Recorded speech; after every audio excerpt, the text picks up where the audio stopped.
नमस्कार दोस्तों।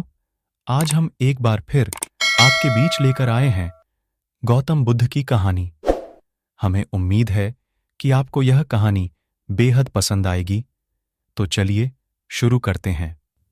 एक दिन की बात है जब गौतम बुद्ध नदी के किनारे पर खड़े थे। तभी एक बड़ी जटा वाला साधु आकर उनसे पूछता है कि क्या आप ही गौतम बुद्ध हैं? उन्होंने कहा, हाँ, मैं ही गौतम बुद्ध हूं। बोलिए, क्या बात है? साधु ने कहा, तो फिर आप यहां क्या कर रहे हैं?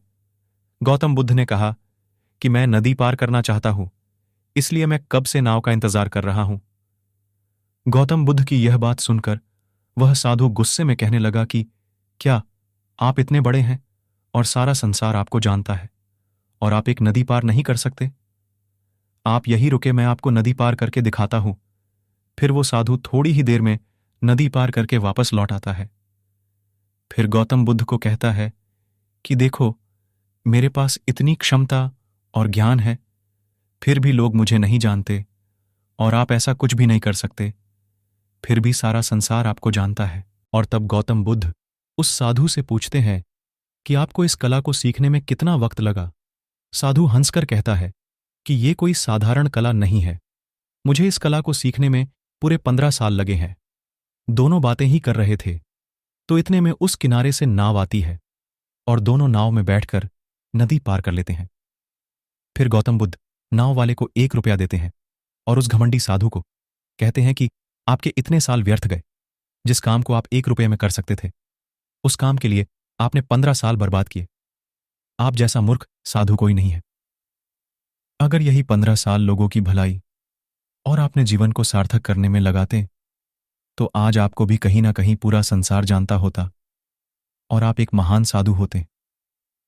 और मैंने हमेशा यही किया, समाज की भलाई और अपनी आत्मा की शांति। इसीलिए लोग मुझे जानते हैं। गौतम बुद्ध का ज्ञान सुनकर उस साधु को पछतावा होने लगा कि आप सही कह रहे हैं, मेरे 15 साल व्यर्थ गए। अगर मैं भी आपके इस मार्ग पर चलता तो मेरा जीवन सार्थक हो जाता। फिर गौतम बुद्ध ने कहा कि अब भी कोई देर नहीं हुई है। अगर आज से आप इस मार्ग पर चलेंगे तो कभी ना कभी लोग आपको जानेंगे और आपका जीवन सार्थक हो जाएगा। दोस्तों, हमेशा यह बात याद रखिए कि हमारे टाइम को सही जगह पर इस्तेमाल करना चाहिए ताकि उसका सही मतलब निकल सके।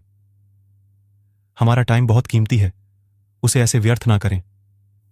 हमें उम्मीद है कि आपको गौतम बुद्ध और घमंडी साधु की कहानी बेहद पसंद आई होगी और आपको कुछ सीखने को भी मिला होगा। और हमारे इस वीडियो को अपने दोस्तों और रिश्तेदारों के साथ भी शेयर करें ताकि उन्हें भी कुछ ज्ञान मिल जाए।